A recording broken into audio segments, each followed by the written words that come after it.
Hello friends, welcome to GK nice. Friends, इस video में practice set cover करेंगे जिसमें इंपॉर्टेंट और अच्छे क्वेश्चन होंगे। आपके आने वाले एग्जाम, आपकी जितनी भी प्रतियोगिता परीक्षाएं हैं, सभी में आपकी हेल्प करेगा। तो चलिए फ्रेंड्स, स्टार्ट करते हैं। क्वेश्चन है 1526 ईस्वी में बाबर ने किस वंश के शासक को परास्त कर मुगल साम्राज्य की नींव डाली। तो फ्रेंड्स, 1526 में एक युद्ध हुआ था जिसको हम पानीपत के प्रथम युद्ध के नाम से जानते हैं, जो बाबर और लोधी वंश के अंतिम शासक इब्राहिम लोधी के बीच हुआ था, जिसमें बाबर ने विश्व को हराया और भारत में मुगल साम्राज्य की नींव डाली। तो हमारा सही आंसर होगा लोधी वंश, ऑप्शन बी। इसी वंश के अंतिम शासक को बाबर ने 1526 में हराया था और भारत में मुगल साम्राज्य की नींव डाली थी। ऑप्शन बी सही आंसर होगा। सैयद वंश, इसके संस्थापक खिजरी खां थे जिन्होंने रैयत अला की उपाधि ली थी। तुगलक वंश, इस वंश के संस्थापक गयासुद्दीन तुगलक थे और ये वंश 1320 से स्टार्ट हुआ था। और फ्रेंड्स, आपको बता दें, गयासुद्दीन तुगलक ने मंगोलों का 29 बार आक्रमण को विफल किया था। ठीक है। और तुगलक वंश जो खिलजी वंश है, इसके संस्थापक जलालुद्दीन खिलजी थे और ये वंश 1290 से स्टार्ट हुआ था। ठीक है। तो सही आंसर हमारा ऑप्शन बी है। इसी वंश के अंतिम शासक को बाबर ने हराया था पानीपत के प्रथम युद्ध में। नेक्स्ट क्वेश्चन है, पानीपत का प्रथम युद्ध कब हुआ था? तो 1526 में था। सीधा आंसर हमें आपको यहाँ पर दिख रहा है 21 अप्रैल 1526। सही आंसर होगा ऑप्शन बी। नेक्स्ट क्वेश्चन है, बाबर ने प्रसिद्ध तुलगमन नीति का प्रयोग सर्वप्रथम किस युद्ध में किया? तो फ्रेंड्स, तुलगमन नीति का प्रयोग सर्वप्रथम किया था पानीपत के प्रथम युद्ध यानी 1526 में। ठीक है। खानवा का युद्ध 1527 में हुआ, जो राणा सांगा और बाबर के बीच हुआ था, जिसमें बाबर विजय हुआ था और बाबर ने जिसमें जिहाद का नारा दिया था। इंपॉर्टेंट क्वेश्चन है, क्वेश्चन पूछ लिया जाता है कि जिहाद का नारा बाबर ने किस युद्ध में दिया था। ठीक है। तो खानवा के युद्ध में दिया था 1527 में और इसमें राणा सांगा को हराया था। ठीक है। घाघरा का युद्ध ये 1529 में हुआ था। ठीक है। और ये एक ऐसा युद्ध है जो जल और थल पर लड़ा गया था। ठीक है फ्रेंड्स। नेक्स्ट क्वेश्चन है, किस युद्ध में जीतने के उपरांत बाबर ने खजानों का मुंह अमीरों, सगे संबंधी आदियों के लिए खोल दिया और इस उदारता के लिए उसे कलंदर की उपाधि दी गई?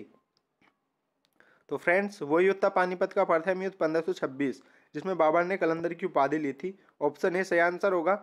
नेक्स्ट क्वेश्चन है, भारत में ग्रांड ट्रंक रोड बनवाई थी। इंपोर्टेंट क्वेश्चन है, काफी एग्जाम में आ चुका है। तो ये बनवाई थी शेरशाह सूरी ने, जो सूर्यवंश से संबंधित है। ठीक है फ्रेंड्स। और इनकी जो कब्र है वो सासाराम बिहार में। ठीक है फ्रेंड्स, ऑप्शन बी। तो शेरशाह सूरी ने ग्रांड ट्रंक रोड बनवाई थी भारत में। नेक्स्ट क्वेश्चन है, तीसरा अंग्ल मैसूर युद्ध को रोकने के लिए टीपू सुल्तान ने अंग्रेजों के साथ कौन सी संधि की? तो फ्रेंड्स, तीसरा अंग्ल मैसूर युद्ध हुआ था 1790 से 92 के बीच में। ठीक है फ्रेंड्स। और इस युद्ध की जो समाप्ति हुई थी वह हुई थी श्रीरंगपट्टनम की संधि के साथ, और ये संधि हुई थी 1792 में। ठीक है फ्रेंड्स। तो श्रीरंगपट्टनम संधि के साथ तीसरा अंग्ल मैसूर युद्ध रोका गया था। ठीक है। और मंगलोर की संधि जो हुई थी आपकी 1784 में। ये इंपॉर्टेंट संधि है, पूछ लिया जाता है कभी कभी संधियों का सन। नेक्स्ट क्वेश्चन है, राजस्व हड़प नीति, जब्ती सिद्धांत या डॉक्ट्राइन ऑफ लैप्स किसके द्वारा लागू की गई थी?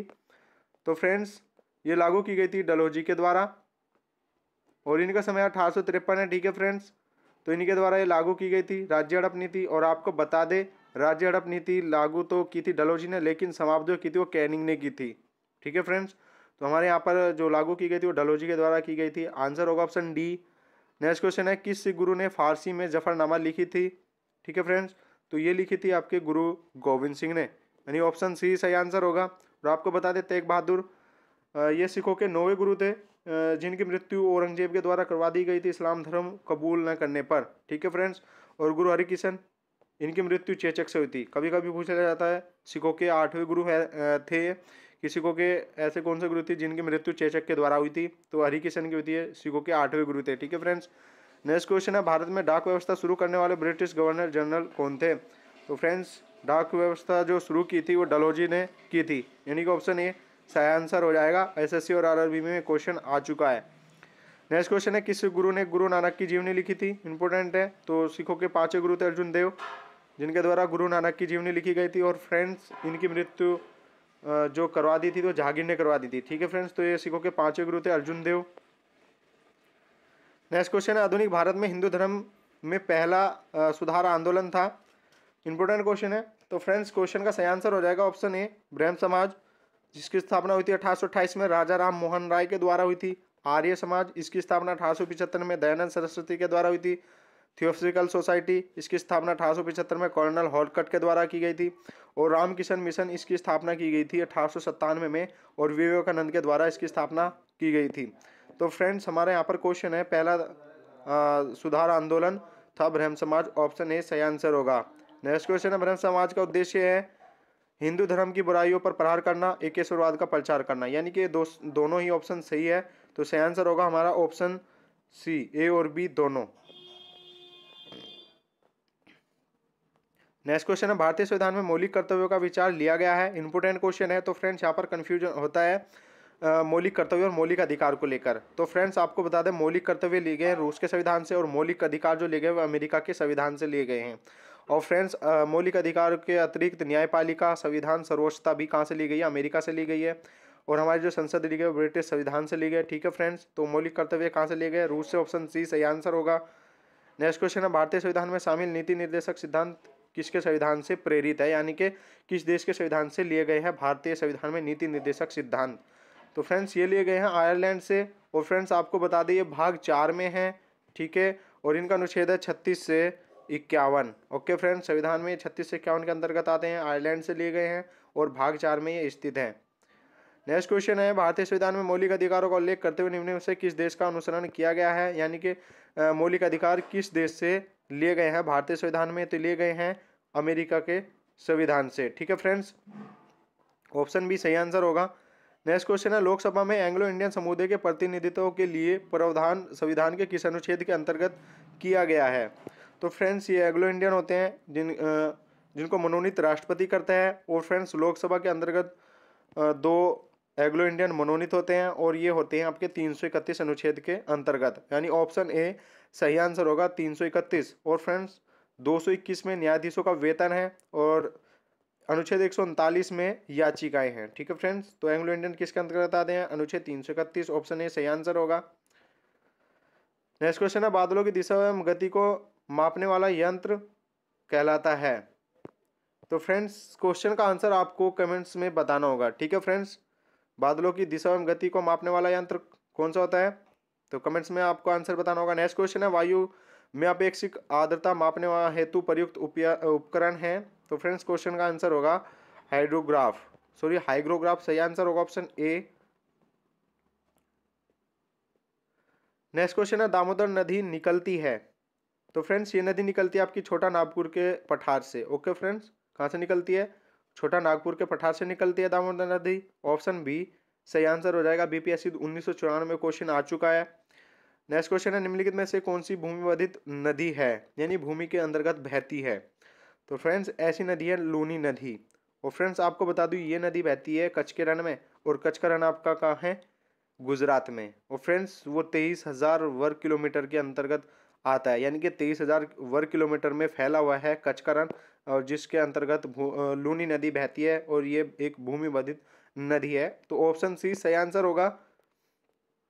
नेक्स्ट क्वेश्चन है, भारत की सबसे बड़ी वाह नदी है। तो भारत की सबसे बड़ी वाह नदी गंगा है। ऑप्शन सी सही आंसर हो जाएगा। नेक्स्ट क्वेश्चन है, विश्व का वृहत्तम डेल्टा निर्मित होता है। तो फ्रेंड्स विश्व का सबसे बड़ा डेल्टा है वो सुंदरवन का डेल्टा है जो पश्चिम बंगाल में है, और गंगा ब्रह्मपुत्र नदी के द्वारा उसका निर्माण होता है। तो फ्रेंड्स विश्व का सबसे बड़ा डेल्टा निर्मित होता है गंगा और ब्रह्मपुत्र पश्चिम बंगाल। ठीक है, जिसको हम सुंदरवन के नाम से जानते हैं। तो ऑप्शन ए क्वेश्चन का सही आंसर हो जाएगा। नेक्स्ट क्वेश्चन है, बिहार में बहने वाली नदी में किसका उद्गम स्थल अमरकंटक से है? बीपीएससी 2015 में क्वेश्चन आ चुका है। तो अमरकंटक से जो निकली है वो सोन नदी निकली है। ऑप्शन बी सही आंसर हो जाएगा। ठीक है फ्रेंड्स, तो यहाँ पर हमने लगभग कुछ ऑब्जेक्टिव टाइप क्वेश्चनों को कवर किया। ठीक है फ्रेंड्स, आशा करता हूँ आपको अच्छे से समझ आ गया होगा। क्वेश्चन अच्छा लगे तो वीडियो को लाइक कीजिएगा, क्वेश्चन अच्छा ना लगे तो आप डिसलाइक भी कर सकते हैं। चैनल को सब्सक्राइब नहीं किया है तो चैनल को जरूर सब्सक्राइब कर लीजिए। और फ्रेंड्स यहाँ पर आपको अब लगातार ऐसे ही प्रैक्टिस सेट मिलते रहेंगे, तो फ्रेंड्स चैनल से ज़रूर जुड़ जाइएगा। ठीक है, और वीडियो को लाइक करना शेयर करना मत भूलिएगा। तो फ्रेंड्स इस तरीके के प्रैक्टिस सेट से अच्छी तैयारी हो जाती है। ठीक है, तो ये क्वेश्चन हमने आपको कमेंट्स में आप इसका आंसर ज़रूर बताइएगा। बादलों की दिशा और गति को मापने वाला यंत्र क्या कहलाता है? ऑप्शन आपके एनीमोमीटर, रेन गेज, नेफोस्केप, हाइग्रोमीटर। तो ये चारों ऑप्शनों में से आप इसका आंसर ज़रूर बताइएगा। ठीक है फ्रेंड्स, तो यहाँ पर हमने लगभग 25 क्वेश्चन के आसपास कवर किए, जो काफ़ी अच्छे क्वेश्चन थे, कई सब्जेक्ट से लिए गए थे, संविधान, इतिहास, ठीक है, और भूगोल से। ठीक है, तो फ्रेंड्स वीडियो में इतना ही। वीडियो को लाइक करना, शेयर करना मत भूलिएगा। Thanks for watching.